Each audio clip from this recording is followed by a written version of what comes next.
Adanya gelarnya adalah Sayyidul Ulama Hijaz. Apa artinya? Panglima ulama se-Saudi Arabia. Bayangkan, ulama Nusantara kelahiran dari Kulon, tapi semasa hidupnya menjadi panglima ulama se-Saudi Arabia. Kira-kira kalau yang namanya panglima adanya di depan apa di belakang? Dan kita orang Kulonnya punya ulama di negeri Timur Tengah menjadi panglima, wajib bangga apa enggak? Yang kedua, saya kenalin. Ketiga, siapa beliau? Salah satu ulama Nusantara yang semasa hidupnya sampai saat ini peninggalan kitab-kitab yang beliau tulis tidak kurang berjumlah 115 kitab. Banyak apa dikit? Dan kesemuanya berbahasa Arab, dan Arabnya Arab gundul. Anak zaman now Bapak Ibu diajak ngaji Arab gundul, komentar, Ustadz Arabnya gundul, yang gondrong aja gue keder. Ini yang terakhir, yang keempat, biar makin kenal. Bahkan yang keempat kalau bisa ngulangin, tolong maju ke atas panggung, dapat hadiah dari saya 500.000. Ya, saya ikhlas banget. Takut saya dibilang bohong, kita bikin janji dulu. Ada suling, ada peniti, aku nggak akan berpaling ke lain hati. Ya, siapa beliau? Beliau ulama Panarak Banten yang lahir tahun 1230 Hijriah, wafat tahun 1314 Hijriah. Yang kalau kita lihat nasab mulianya ke atas, saya ngomong pelan-pelan nih, Syekh Nawawi bin Umar bin Arabi bin Ali bin Jamat bin Janta bin Masbukil bin Maskun bin Masnun bin Maswi bin Pangeran Tajul Aras bin Sultan Maulana Hasanuddin Banten bin Sunan Gunung Jati Cirebon bin Sayyid Umatuddin Abdullah bin Sayyid Ali Nuruddin bin Sayyid Syekh Jumadil Kubra bin Sayyid Ahmad Jalaluddin bin Sayyid Abdullah Azamat Khan bin Sayyid Abdul Malik Azamat Khan bin Alwi Amil Faqih bin Muhammad Sohib Mirbat bin Sayyid Ali Al-Qasim bin Alwi bin Muhammad bin Alwi bin Ubaidillah bin Ahmad Muahir bin Isa Arumi bin Muhammad Nagib bin Ali Al-Uraidi bin Ja'far Sodik bin Muhammad Al-Bahir bin Ali Zainal Abidin bin Sayyidina Hussein bin Sayyidina Ali, punya istri Sayyidatuna Fatimah Zahra binti Kanjeng Nabi tercinta Muhammad Rasulullah.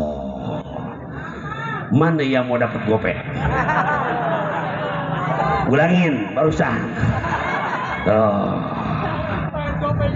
Nah, Bu, Pak, saya malah kalau di TV nggak pernah ngebahas begini, kelamaan. Di TV ringkes, waktunya cuma singkat, bisa ucap sebentar, raih hidup berkah bersama luak white coffee. Iklan. Kalau malam ini namanya kita ngaji dengan tema Gema Salawat. Apa kata Syekh Nawawi? Saya masuk ucapannya nih, Pak, Bu. Jadi udah permisi sama ulamanya, kita mau pinjam nasihatnya biar ilmu yang kita terima menjadi ilmu yang berkah. Betul apa enggak? Iya, karena mohon maaf, yang namanya orang meninggal dunia, apalagi ulama, walaupun jasad di mana dikubur, tapi ruhnya tetap menyaksikan dan hadir. Apalagi tadi saya secara sopan permisi menyebutkan nasabnya sampai ke yang kita maulidkan malam ini. Siapa? Kanjeng Nabi tercinta Muhammad Rasulullah. Kata Syekh Nawawi begini dalam kitabnya nih. Apa tuh ucapannya? Fa'ammal ismu fanadahu birrisalati, maka adapun penyebutan nama kita Nabi Muhammad, Nabi kita Muhammad birrisalati di dalam Al-Quran, walam yunadihi bil ismi, belum pernah Allah menyebut nama doang kama sebagaimana nada jami al-anbiya'i, di saat Gusti Allah menyebutkan nama-nama nabi selain daripada nabi kita Muhammad. Yuk kita buktikan ungkapan Syekh Nawawi. Bapak Ibu bantuin, tolong bantu jawab. Nabi yang pertama siapa nabinya? Tandain. Yang di handphone ada aplikasi Quran, yang megang bawa buku dan pulpen mau nulis silakan. Surat Al-Baqarah ayat 34. Surat Al-Baqarah ayat 34. Surat Al-Baqarah ayat, saya bacakan ayatnya. Bismillahirrahmanirrahim. Wa idh qulna lil malaikati isjudu li adama fasajadu illa iblis aba wastakbara wa kana minal kafirin. Bantu jawab Bapak Ibu.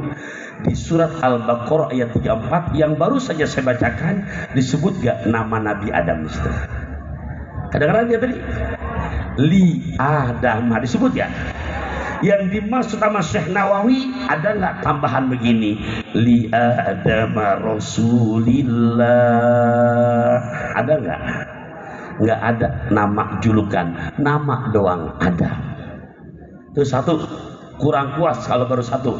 Nambah yang kedua.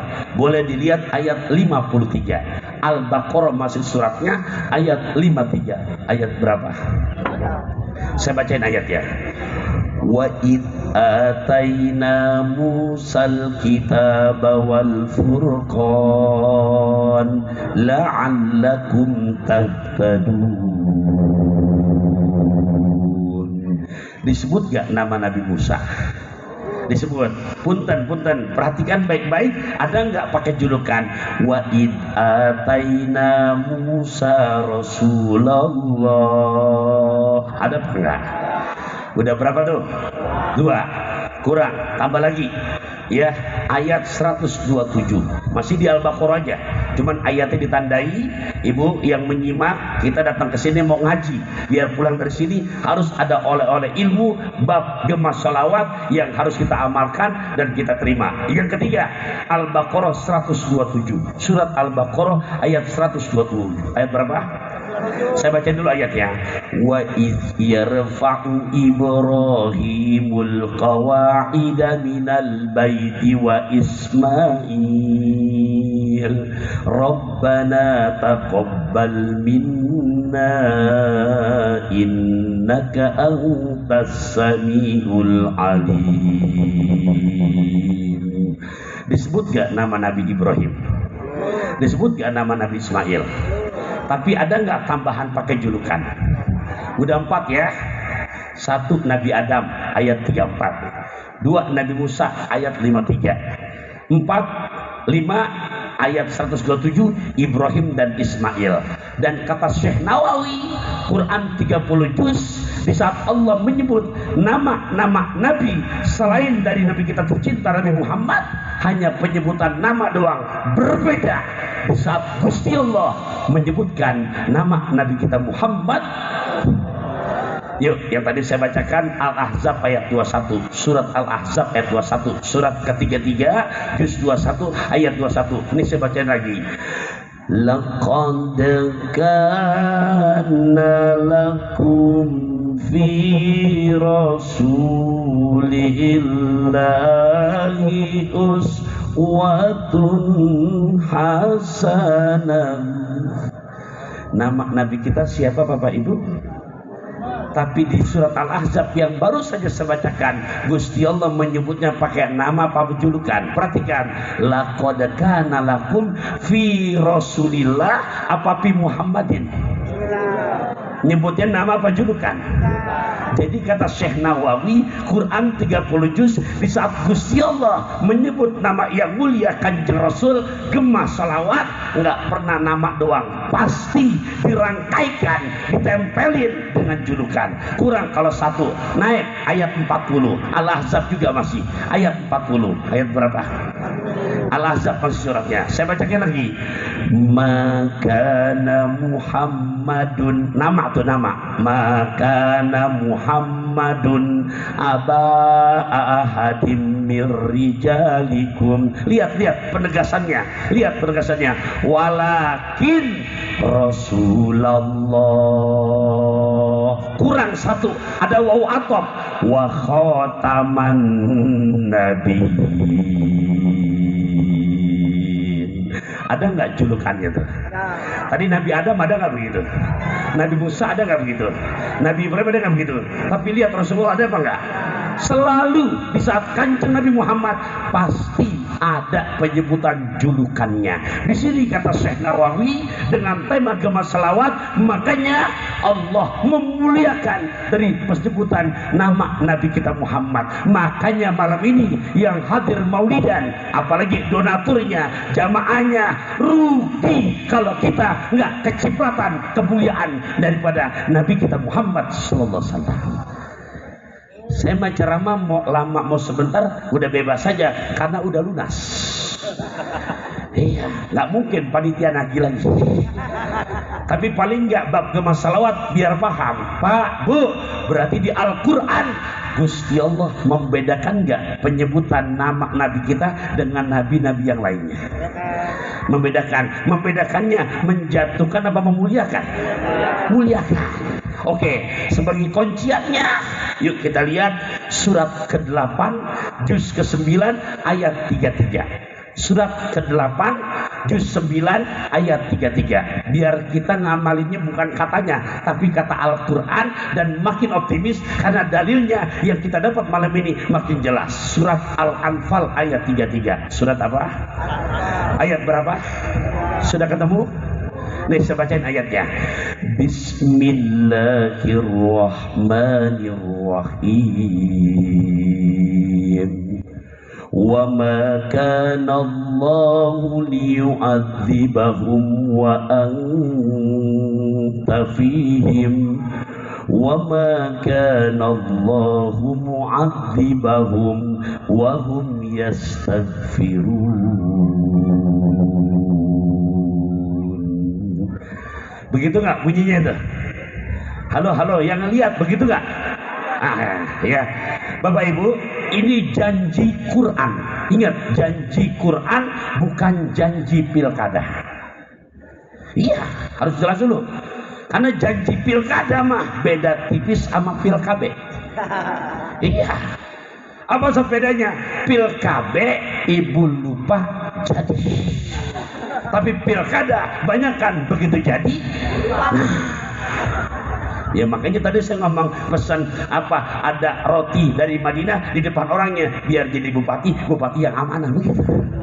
Iya. Nah, Bapak Ibu rahimakumullah, tapi kalau Quran yang udah berjanji, ya Allah, boleh saya mantun dulu, boleh? Boleh? Baca koran duduk di taman. Di hari Jumat waktunya istirahat. Di saat Quran kita jadikan pedoman hidup selamat dunia akhirat. Cocok? Cok gali cok galaga cok. Oke, kita terusin lagi. Al-Anfal ayat 33. Surat apa? Ayat wa ma kana Allah, dan akan tetapi Gusti Allah nggak bakalan nurunin bencana kepada mereka. Merekanya kita. Bencananya bencana alam yang luar biasa kalau terjadi. Apa tuh Zat? Punten, bisa gempa bumi, bisa tsunami, bisa banjir bandang, bisa yang namanya tanah longsor. Itu bencana alam. Tapi di sini Allah berjanji nggak bakalan wilayah Kabupaten Tangerang terkena bencana. Nggak bakalan wilayah Tangerang kena bencana. Nggak bakalan NKRI kena bencana selama syaratnya. Baca bareng-bareng. Wa anta fihim. Yuk baca. Wa anta fihim. Biar berasa sekali lagi. Wa anta fihim. Itu syaratnya.